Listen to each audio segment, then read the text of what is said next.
Throughout the Middle Ages, the use of liquor was universal, and drunkenness was so common, it was unnoticed. They called it the Middle Ages because no one was able to walk home unless they were between two other fellows. I was the middle guy. Now, before I go any further, please do not labor under the misconception that I always have been a teetotaler.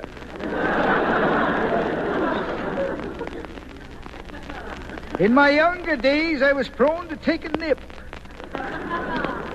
I chortle now at that former weakness in my otherwise strong character. But how well I remember my first encounter with the devil's brew. I happened to stumble across that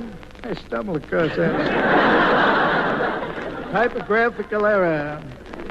I happened to stumble across a case of bourbon and went right on stumbling for several days thereafter.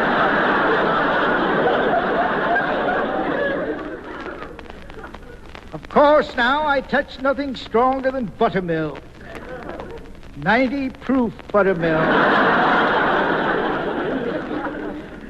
I look on my days of revelry with scorn and reproachment and shudder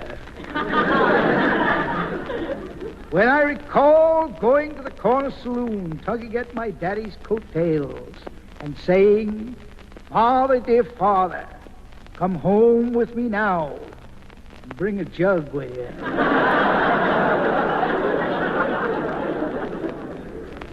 However, I came from a very illustrious family. My great-grandfather was a friend of Benjamin Franklin. In fact, my great-grandfather would have discovered electricity, but he was too poor to buy a kite. He had to go out and hire one. I got a picture of him at home, standing in front of the town tavern. He was hiring a kite.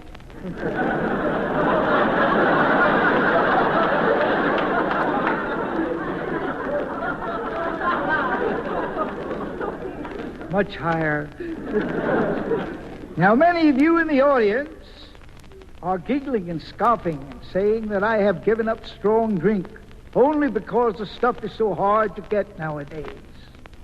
But you are in error. My basement is loaded.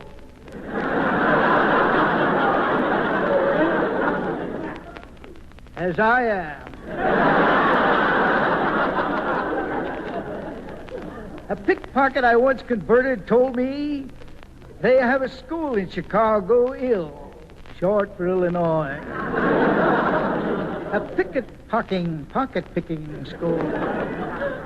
And the beginning rule they teach is no stimulants. They have to keep their heads clear and their fingers nimble. Why, friends, you set a bucket of beer in front of a pig and he'll grunt and walk away. So should you. Or would you rather be a duck?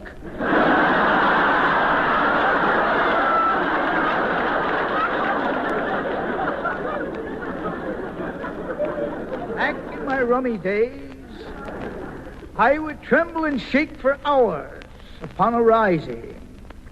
It was the only exercise I got.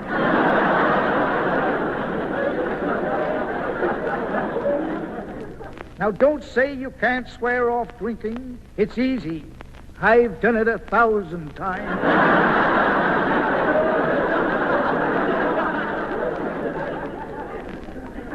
In closing, I would like to offer my own favorite recipe to take the place of intoxicants. It's a real thirst quencher.